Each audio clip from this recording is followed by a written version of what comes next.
Your trainer, coach, and consultant. Please put your hands together for District 105, Club Growth Director and Distinguished Toastmaster meeting head.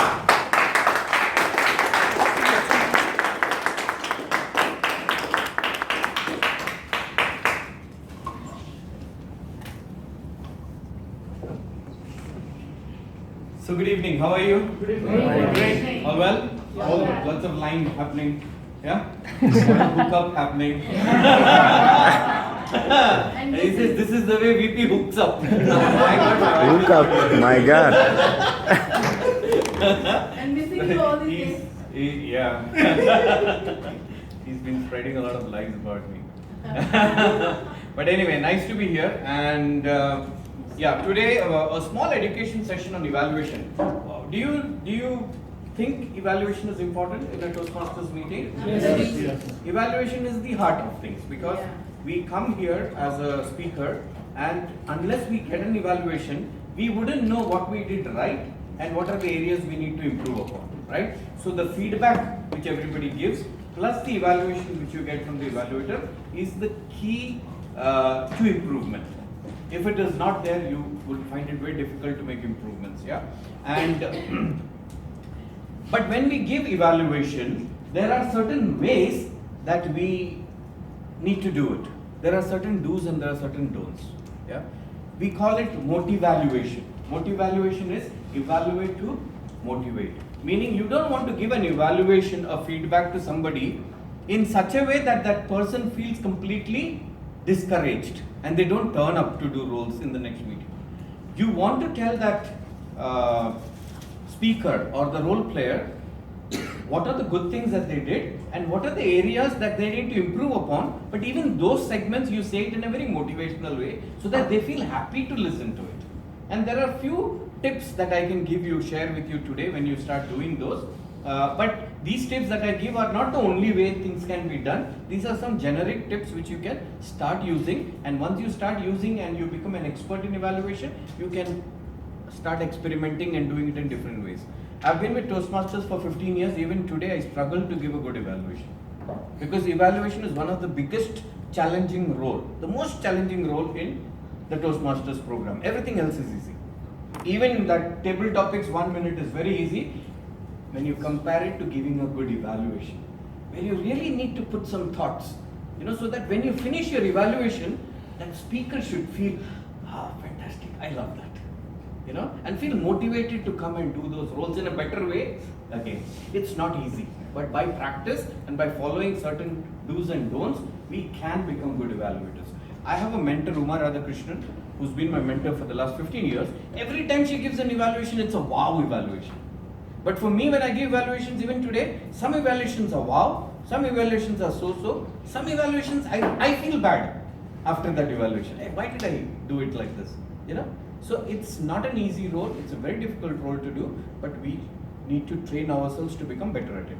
Why? Because evaluations are done not just in the Toastmaster meetings. Every day in our real life, we are evaluating people. We are evaluating our co-workers.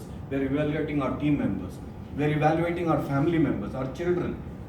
How do we do it in a nice way without, them feeling bad about it? Our co-workers, we need to tell them what they did right, yeah? Appraisals. We also need to tell them what they did not do right and why and how they can do it right, yeah? So this is very, very useful in our day-to-day life also. So now I will quickly move on to why evaluate. First of all, to help the speaker to improve. That is because evaluation, when I'm an evaluator, it's not about me. It's all about the speaker and what best value I can give to the speaker, yeah? To encourage the speaker to continue speaking, to motivate them so that they come back and do things in a much better way, yeah? They get those feedbacks, they practice on it, they improve on it, and they come back better. That's the whole idea. Now, benefits of evaluation. How does it benefit the speaker and how does it benefit the evaluator? Both the parties benefit. It's not just the speaker benefiting, but the evaluator also benefits. How? First of all, the speaker receives immediate feedback. It's not that they give a speech and then after 10 days they get a feedback, they themselves don't remember what they did. Yeah, immediate, on the spot feedback and suggestions. Fresh looks at strengths and challenges, meaning a different perspective. It may be completely different or drastically different to what the speaker thinks. Yeah, so a different perspective is brought in by the evaluator. Improves self-esteem because you motivate the speaker and they feel good about the whole thing and brings out the best. The whole process is to bring out the best in them, because when you are in your Toastmasters journey, we are not at our best. Even after 15 years, is this my best? No. I will be much better than what I am today.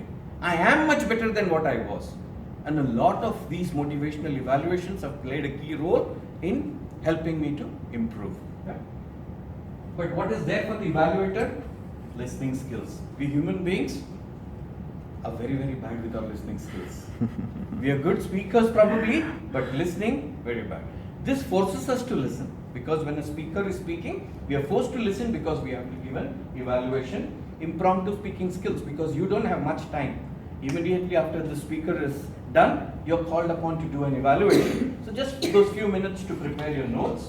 True to the Toastmaster spirit, because the Toastmaster spirit is all about improving ourselves and helping others to improve.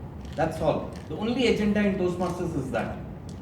Improve myself and help others to improve. Yeah? And helps in real life challenges. Because when you are evaluating, you are practicing how do you do things in a nice way in your real life out there. Yeah? So those are some of the benefits to both the parties.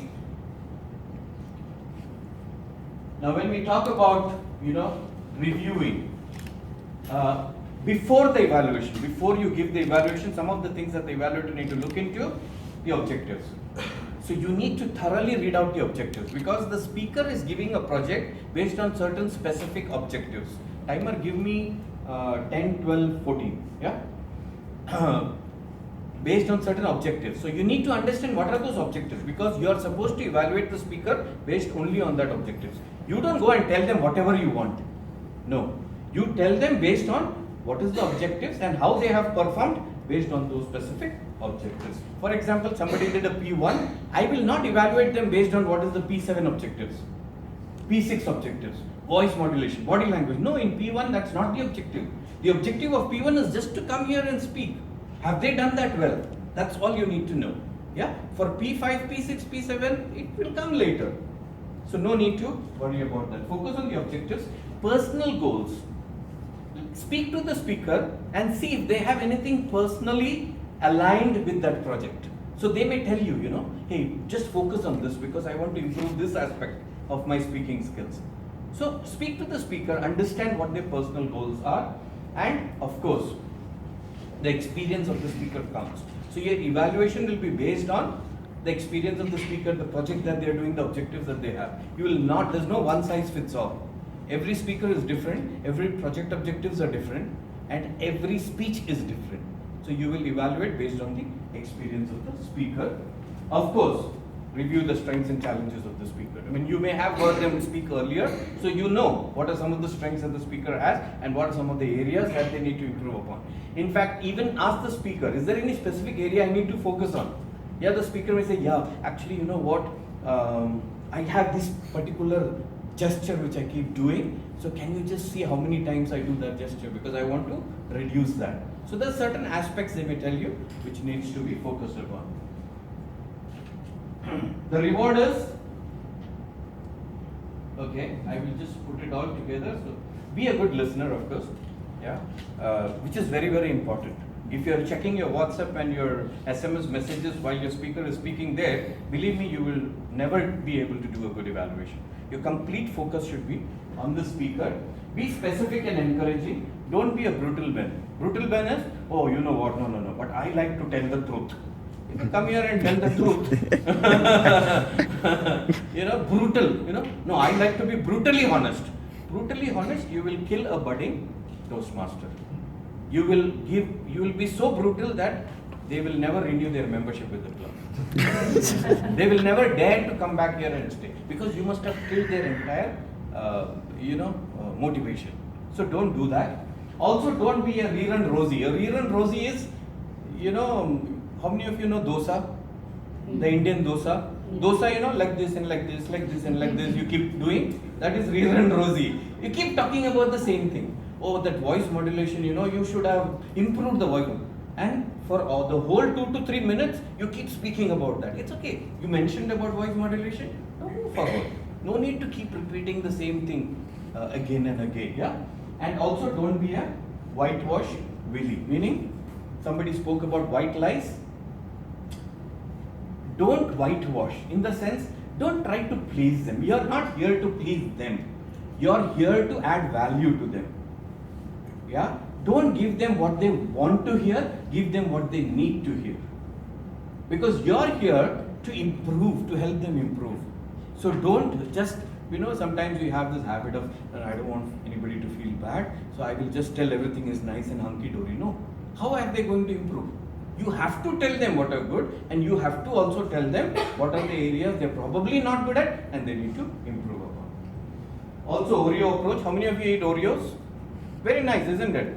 Oreo approach. So there are some figures mentioned here. You don't need to be a mathematician to understand that, or a chartered accountant. It's a very simple approach where 3 plus 2 plus 3. Anybody here who knows what it means? 3 plus 2 plus 3? 3 good points being specific, 2 improvement points, and 3 summarize again. It's like a sandwich approach, we call it, which is you tell about 3 good things about the speaker related to the objectives, of course, and the speech. 2 areas for improvement, and then again 3, you end with again 3 good things about the speaker. Yeah, that's the sandwich approach, where the areas for improvement is in the middle and you open and end with the positives. Yeah. So this is probably for P1 to P6, you use this approach. Once the speaker has become a little experienced, beyond P6, you can use this approach, where 2 positives, 3 suggestions for improvement, and again 2 positives, because the speaker needs more critical feedback by then. And then for the advanced speakers who've completed P10, you can use this approach, which is 2 positives, 4 suggestions for improvement, because by the time they have reached advanced, they need to have more critical evaluation.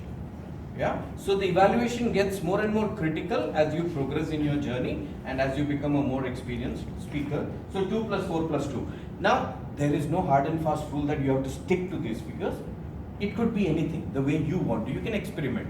But generally, it is suggested that we use this approach. So, 3 plus 2 plus 3 in the beginning, then the second half of the CC manual, 2 plus 3 plus 2, and then the advanced, you go to 2 plus 4 plus 2. Is it clear? Yeah, very simple, right? Now respond. Respond by what you saw, what you heard, what you felt. So when you are listening to the speaker, be with the speaker with using all your senses.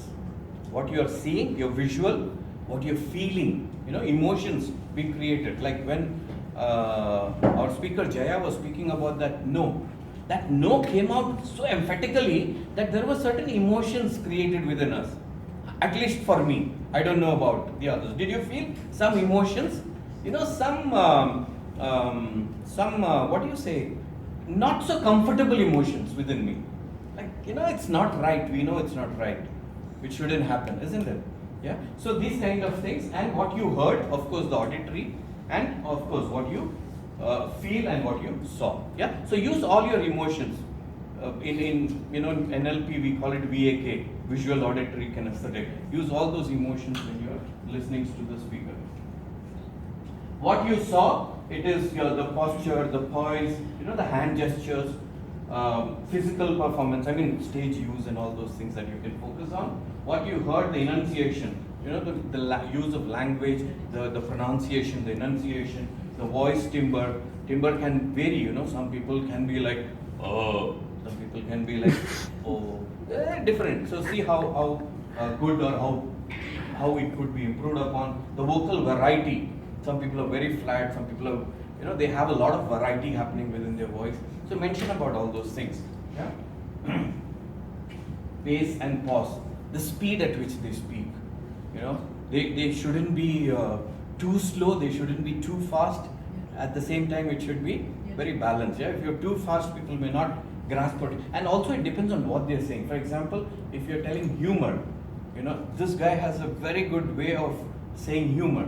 Yeah, he uses the pause, the punchlines and all, so it aids you. If you're too fast with humor, people will not catch the joke.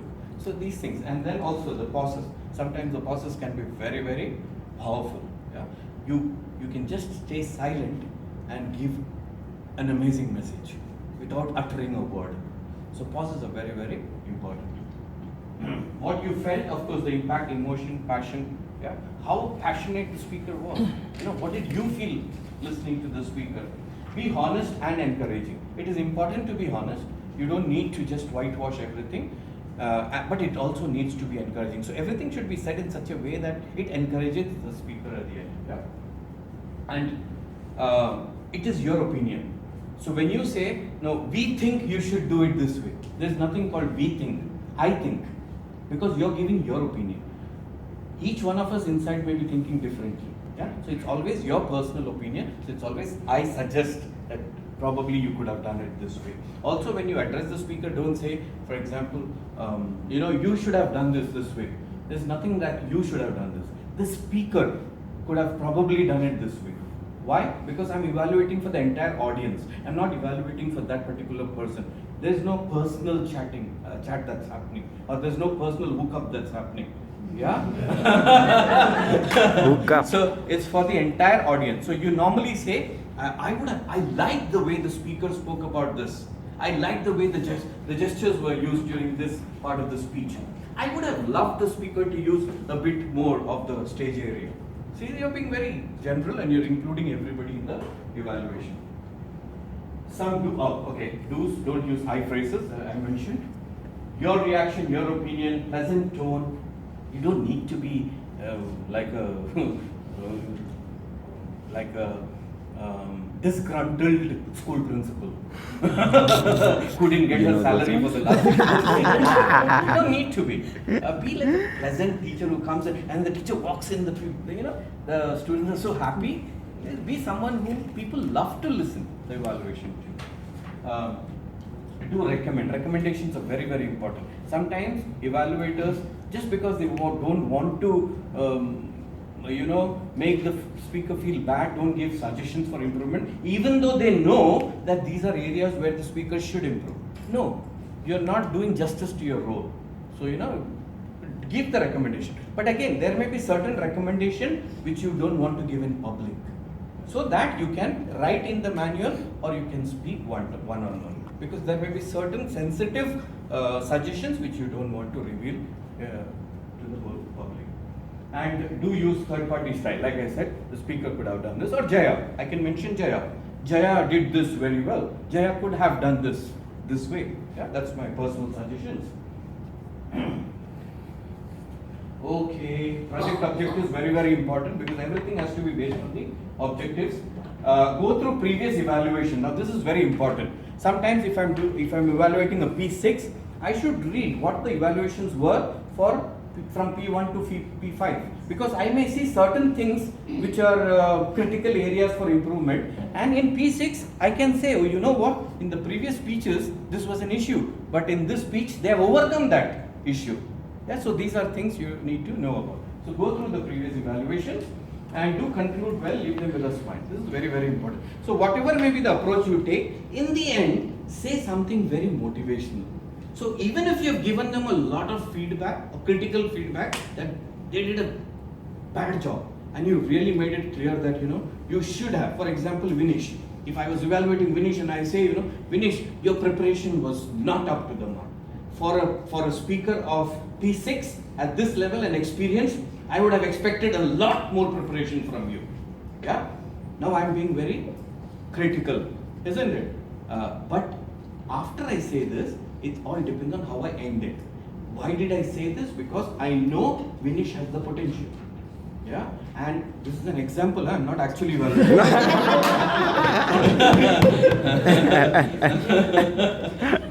But I would end by saying that Vinish has a lot of potential and link something, strong in him, so that even though he has heard this critical evaluation from me, at the end he's happy because he knows that why did I do this? You understand? So end with something very motivational to the speaker, so that Vinish still goes back home smiling and happy and works hard, prepares more to come for his P7. Some don'ts, don't nag. Again, don't be that, don't act like a, I don't want to say don't act like a wife, but don't act like a spouse. No, I don't want to say that. Don't act like a spouse, being equal. Yeah? Don't use the words but. Now, but is very important, right? All of us have buts, and we use our buts in the best possible way. But in evaluation, avoid buts. Instead of but, so for example, I say, Vinish, that was an amazing speech, but you know what? You were not well prepared.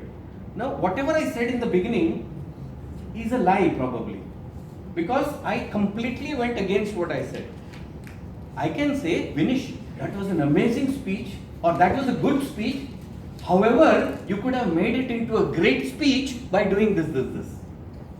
So without the but, it sounds better. Words like however is very, very good to use. So try and avoid using buts. Yeah. Should. There's nothing called should, because you are just giving your suggestion to the speaker. There's nothing called you should do it this way, because the speaker may have 1,000 other ways to do it. You think this is the best way, but not necessarily. So whatever you say, don't expect the speaker to completely take in as it is, word by word. You are just giving your suggestion. Whether they accept it or not is up to the speaker. So don't feel bad. I told you to increase your voice last speech, but this time also you didn't increase. Or I told you to be better prepared and not use notes, but this time also you came not well prepared and using notes. I don't like it, Vinish. Huh? No, example, not if he doesn't do it, I shouldn't feel bad about it. We're still friends. I just told what I wanted to say. Yeah. Sorry, I'm taking a little bit of extra time. Don't speak for others. Like I said, oh, we think. No, there's nothing called we think. I think. Yeah, it's my personal opinion. And don't dispute opinions. So speaker suddenly, maybe get emotional and say something. When you give a feedback, he may say, no, I didn't get time yesterday. I was full. Whole night I had overtime or whatever. No. But still, don't get into an argument. It's okay. It's fine. He will do it next time. Yeah. Don't steal the speaker's limelight. Now, this is a very dangerous thing where evaluators sometimes come and they think it's all about them. So they are focused so much on their own delivery, their own, acting here, that they forget you're not here to do a performance. You're just here to give some value-added tips to the speaker. So it's not about you. It's completely about the speaker. The speaker should be the one in focus all the time. And don't repeat the speech. You've heard evaluators coming here and that 5 to 7 minutes of speech is repeated in that 2 to 3 minutes. I already heard the speech. Why are you telling me word by word? No. I want to know how the speaker performed based on the objectives of the speech. I don't want to listen to the speech again, because I've already heard it. Yeah, you evaluate based on the objectives. And at the end of the day, this is the most valuable tip that I can give you. That is, it has to come from the heart. You need to be sincere. Yeah? And if you're sincere, you will make sure that your evaluation is something which adds a lot of value for the speaker. There's something which the speaker takes back with them and uses to improve themselves. And that will come if you're sincere about the evaluation. So simple tips, focus on the objectives. Focus should be on the speaker. Be sincere in your evaluation. And don't just be a brutal Ben, or don't just whitewash. Balance it well, depending on who the speaker is, what the objectives is, what the experience of the speaker is. Take all these things into consideration. Bottom line, the only reason you are doing this is to see how best you can add value to the speaker and help them to improve in their speaking journey. That's it. Yeah. Thank you very much.